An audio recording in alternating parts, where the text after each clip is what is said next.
one day after hearing this sound. I asked myself where the sound came from and what is the secret of the red Coca-Cola cans.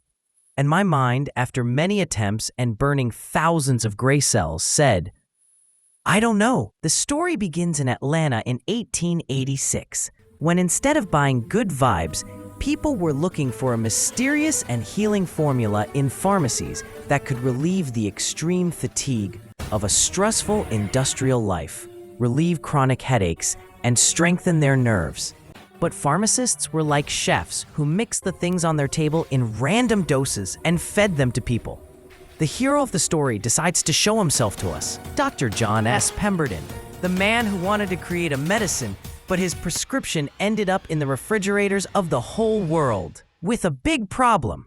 He had become addicted to morphine after the Civil War and couldn't give it up. He didn't mind making money from something he liked.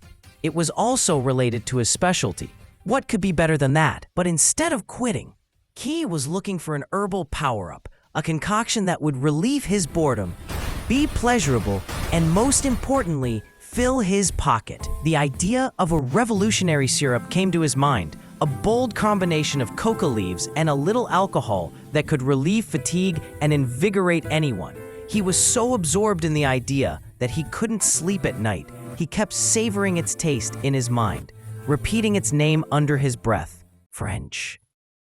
Coca-Cola. And he imagined that one day this drink would make his name known all over the world.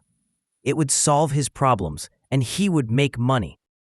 But suddenly, the government stepped in. Atlanta passed a prohibition law, and all of Pemberton's plans were ruined. But Pemberton wouldn't give up. Mr. Pember, people are fed up with the new alcohol law.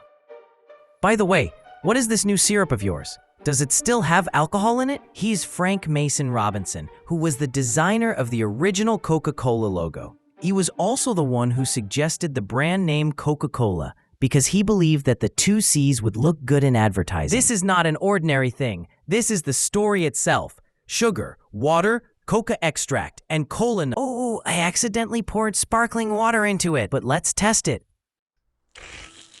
The magical combination he accidentally discovered changed the world for him. Robinson entered this strange world without knowing where he was from and asked, Pemberton, can you explain where we are? He said while he was in his element, try it. Let's call it Coca-Cola. Can you make a logo for it? He also tried his hand and said, oh, it tastes amazing. It's obvious that I designed it. On May 8th, 1886, a cool whistle and a God-tier logo were born. But could Pemberton turn this God-tier idea into an empire? This is just the beginning.